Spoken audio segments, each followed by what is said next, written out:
क्या आलू में नर का अंश व मूंगफली में स्वयं नारायण का अंश है? जब किसी के पास अपार ताकत आ जाती है तो उसकी बाहें फड़कने लगती हैं कुछ ऐसा कर गुजरने के लिए जैसा आज तक किसी ने ना किया हो। यही हाल हुआ परम तेजस्वी ऋषि विश्वामित्र जी के साथ। उच्च कोटि के दिव्य दृष्टि प्राप्त संत समाज के सानिध्य से हमें ये दुर्लभ जानकारी प्राप्त हुई है, जिसका संक्षेप में निम्नवत वर्णन है। वशिष्ठ ऋषि के यहाँ से कपिला गाय पाने के चक्कर में हुई बहुत बुरी हार से राजा विश्वामित्र भयंकर रूप से तिलमिला गए थे और अपने इस अपमान का बदला लेने का दृढ़ संकल्प किया। उन्होंने अपनी ताकत बढ़ाने के लिए गायत्री मंत्र का असंख्य बार जप किया, जिससे वे एक क्षत्रिय से प्रचंड तेजस्वी ऋषि में बदल गए।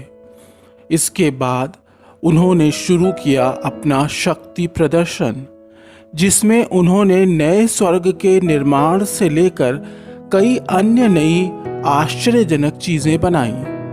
उनकी बनाई हुई कई चीजों में से एक था आलू और दूसरी थी मूंगफली। एक बहुत सोची समझी दूरदर्शी सोच के तहत उन्होंने आलू में नर अर्थात मानव के सारे गुण डाले।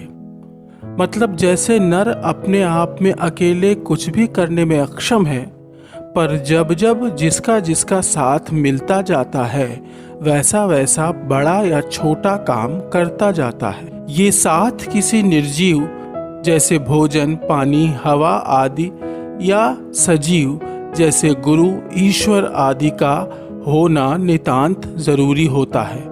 अन्यथा अकेला मनुष्य एक किंग कर्तव्य विमूढ़ प्राणी की ही तरह है। और इसी नर को जब स्वयं नारायण का साथ मिल जाता है तो वो उसी तरह इतिहास रच देता है जैसे अर्जुन रूपी नर ने कृष्ण रूपी नारायण का साथ पाकर किया था। अतः नर की ये अद्भुत खूबी कि किसी योग्य का साथ पाकर वो क्या से क्या हो सकता है, आलू में डालकर विश्वामित्र ऋषि बहुत प्रसन्न हुए। लेकिन अब उनकी अगली इच्छा स्वयं नारायण को किसी वस्तु में बांधने की थी। ये इच्छा सर्वथा असंभव थी, क्योंकि ईश्वर असीमित है, तो कोई कैसे उन्हें सीमित आकार में बांध सकता है। लेकिन एक तर्क ये भी है कि ईश्वर अपने सुयोग्य भक्त की मनोकामना पूर्ण करने के लिए हर नियम कानून तोड़ने को भी तैयार रहते हैं। और यही दुर्लभ ईश्वरीय कृपा मिली श्री विश्वामित्र ऋषि को भी। श्री विश्वामित्र की विशेष प्रार्थना पर नारायण ने अपना दिव्य अंश श्री विश्वामित्र द्वारा बनाई गई मूंगफली में डाल दिया।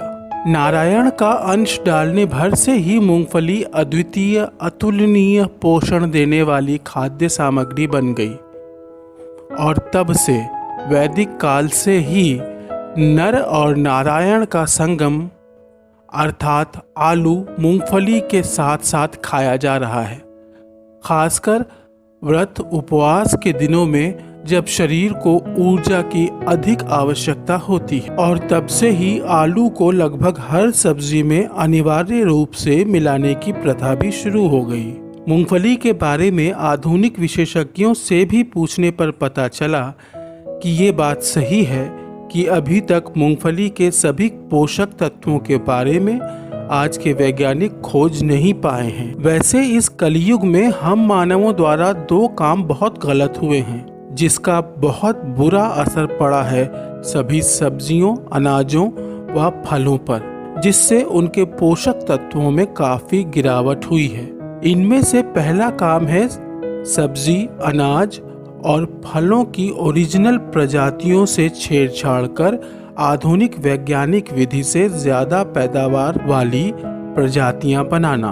और दूसरा काम है खेतों में केमिकल युक्त जहरीली खाद और कीटनाशकों का खूब प्रयोग। पर इन सब के बावजूद भी मूंगफली में आज भी मौजूद जबरदस्त पोषक तत्वों को बिल्कुल भी नजरअंदाज नहीं किया जा सकता। इसलिए एक स्वस्थ दिनचर्या के तहत मूंगफली का आलू के साथ कम से कम हफ्ते में एक बार तो सेवन करना ही चाहिए। दोस्तों, अगर आपको ये वीडियो पसंद आया हो तो इस वीडियो को लाइक करें और चैनल को सब्सक्राइब करें और बेल आइकन को दबाना ना भूलें।